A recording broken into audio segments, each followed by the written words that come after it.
Endi modify bo'lmada bizda mirror komandasi bor. Ko'rib turibsiz, mirrorda ikki xil turdagisi bor. Ya'ni birinchisi mirror komandasida amalda ko'ramiz. Obyektni tanlashdan oldin biror bir obyektni tanlaymiz. Misol uchun men obyektni tanladim.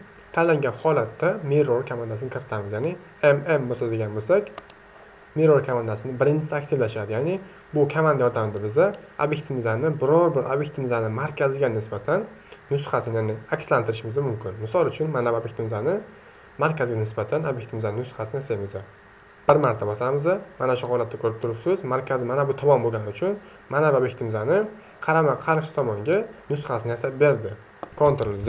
Mana shu holatni yana tanlaymiz.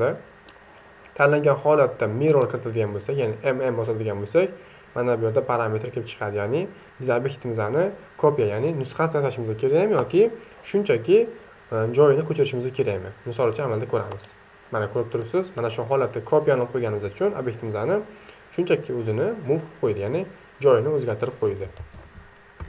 Keyingisi mirrorning ikkinchisi bor bizda, ya'ni dm bosadigan bo'lsak, biror bir obyektimizning tanlangan holatida o'zimiz ixtiyoriy ravishda liniya tortib obyektimizni akslantirishimiz mumkin bo'ladi. Misol uchun obyektni tanlaymiz. Endi mana shu holatda dm bosishimiz mumkin yoki shunchaki mana bu galochkaning ustiga bir marta bosishimiz mumkin, ya'ni ikonkaning ustiga.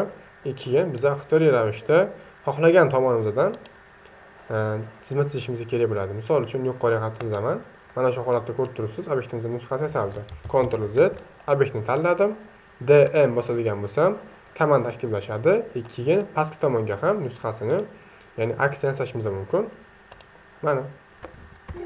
Keyin yana bir narsa esimdan chiqibdi, ya'ni kopiyada bizda multiline degan komandamiz bor. Obyekt tanlangan holatda kopiyani kiritadigan bo'lsak, multiple ko'rib turibsiz. Multiple komandasi yordamida bizda misol uchun shunchaki hozir kopiya qiladigan bo'lsam, obyektimizni ko'rib turibsiz, bir marta kopiya qilishimiz mumkin. Agar kopiya komandasi aktivlashgan holatda multiple bosiladigan bo'lsa, mana shu holatda endi biz xohlaganimizcha cheklanmagan holatda obyektimizning nusxasini yasab borishimiz mumkin bo'ladi.